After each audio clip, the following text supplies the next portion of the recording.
যে মা একদিন মারার জন্য কাঁচা কুঞ্চি হাতে সারা এলাকা তাড়া করত, সেই মা আজ ফোন করে বলে, বাবা বাড়ি আসবি কবে?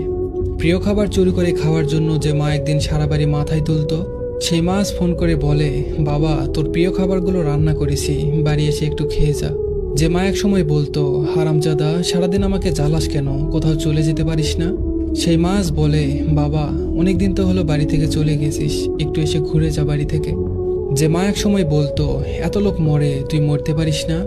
সেই মা আজ ফোন করে বলে, বাবা দেখে শুনে থাকিস, তোর কিছু হলে কিন্তু আমি বাঁচবো না। হ্যাঁ, মায়েরা এমনই হয়, এমন মা সবারই আছে, যাদের ভালোবাসার কাছে পৃথিবীর সব ভালোবাসা মূল্যহীন। মা কখনো আপনাকে জানিয়ে ভালোবাসবে না, এগুলো মায়ের রাগ বা অভিমান নয়, এগুলো তাদের ভালোবাসার বহিঃপ্রকাশ।